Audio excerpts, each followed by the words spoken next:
What is up, everybody, and welcome back to the channel. And today I am going to just recommend some indie books that I'll recommend some that I don't actually have in my collection, and then obviously some that I own. I'm going to show off some. So we're going to talk about some things that I do have, and at the end, like I said, I'll give you all some like honorable mentions or like other recommendations of things that you can check out. But these are things that I have in my personal collection, and then I'll show a couple things that you can use to get the books easier and all that stuff. So we're gonna start off now. I only own 3 issues of this book. I need to catch up. This is Vanish by Donny Cates, and it's got art by Ryan Stegman, who they've worked together quite closely. If you might remember them as the duo that did the Venom run that was really popular and really good. But this book is specifically about this guy who he's running around taking out these like superheroes that are actually these like magic people who like attacked this school that he was at, and he's just trying to take them out. But there's a little bit more to it than that. I'm not going to go into like a lot of detail about what actually happens. Like I said, I haven't really read a lot, but that is Vanish, and I do recommend it quite a lot. This one is relatively new, Hexware.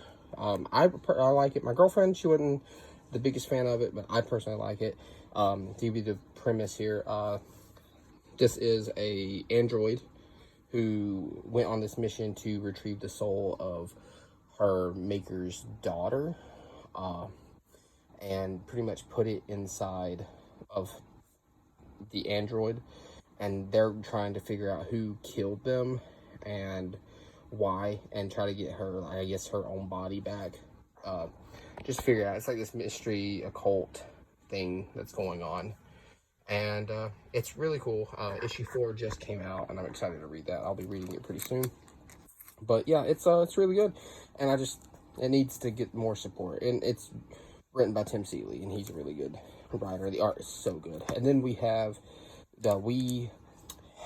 Demons. This is issue 1 here. This is Scott Snyder and Greg Capullo. This book's really cool because it actually comes with like extras in the back, where it shows like some of the script pages and some of the pencil pages that aren't fully colored or fully inked and all that stuff. But it's over as far as I know. I don't know if there's like a season 2 coming. It's only 3 issues. But it was really cool. It was really interesting. You find out like what these demons like are. It's kind of dark, but if you like a more mature series, I do recommend it. You might like it. Also, Scott Snyder is just, in my opinion, one of my favorite writers. My favorite Batman story is the Court of Owls run, which he wrote. Now, it's not my favorite comic book of all time, but that is my favorite Batman story as of right now. But yeah, Scott Snyder and Greg Capullo, you can never go wrong with that duo. They do phenomenal. Greg Capullo's artwork is fantastic, and we should appreciate him drawing while we can. And so, yeah, just enjoy that. It's a good book. And then we have one of my personal favorites, What's the Furthest Place from Here? This is like a post-apocalyptic book here, where these kids are like separated into these families, and then there are these strangers that walk around that they look like, if you've ever played Dead by Daylight, they look like the nurse from Dead by Daylight, but their whole face is covered. You barely see what they look like, and it's just this big mystery, like, why is the world like it is? And I still don't know. We're like 11 issues deep into this book, and it's really cool because there are these special edition books. Now, I can't show you because I don't own any of them, but there are these special editions that come with like these entire records, and it's pretty neat. But yeah, the artwork's interesting. The book itself is really cool, and the way issue 11 left off, it was crazy. I'm hoping we find out more about the strangers. That is the thing that I am always curious about the most, is the strangers themselves. They are pretty cool. And then after that, we have, of course, I'm going to recommend Spawn. This is a reader's copy I've got of issue 335. This isn't the copy that I keep around. It's not even bag boarded. It's just something that I just pick up and read. It's damaged, and my comic book shop gave it to me for free. But, yeah, Spawn, and I'm obviously going to talk about, King Spawn, Gunslinger, Scorched, all that. That I'm not putting it on the list, but you understand now.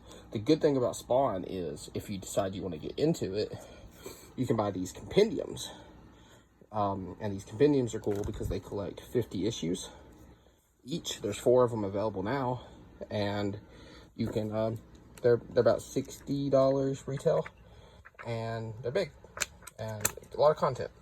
But I definitely recommend Spawn if you're looking for something a little darker, a little bit more gory, and you just want a lot of action, and Spawn is that.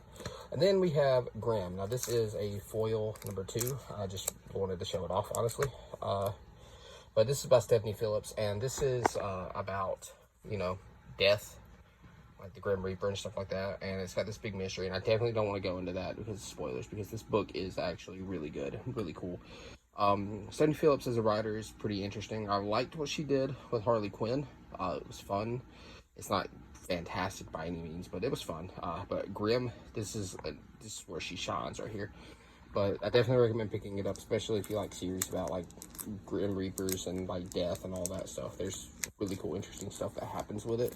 And then we have my personal favorite indie title outside of Spawn, Something is Killing the Children. I actually have an entire box for it right there. That's where I put all my indie books. So this is an 8th printing of number 1 because the 1st printing, 2nd printing, 3rd, and 4th are all really, really expensive. But I don't have it, but there is a hardcover that does indeed, we'll move that to the side, collect the 3 trades that I have. This collects issues like 1 through 6, I think. Or no, it's 1 through 5, 5 through 10, and 10 through 15. And so, yeah, that's really cool. And some honorable mentions I definitely recommend are things like, if you want a more mature, like sexy stories like Sweet Paprika, you can definitely get into that. Some horror stories is like stuff like Daisy, if you're into that kind of stuff.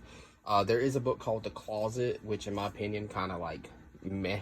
I have it, it's in the box. Issues 1 and 2 is really good, but issue 3 kind of just like bleh. It's kind of meh. It's kind of mid at the end. But yeah, guys, that's what I recommend, and hope y'all enjoy the recommendations. Tell me if you have any indie books that you'd like to read. Oh, 8 Billion Genies. That's a good one. Definitely check out 8 Billion Genies. It's almost over though. But anyways, guys, that's going to do it for this video, and I'll catch y'all next time.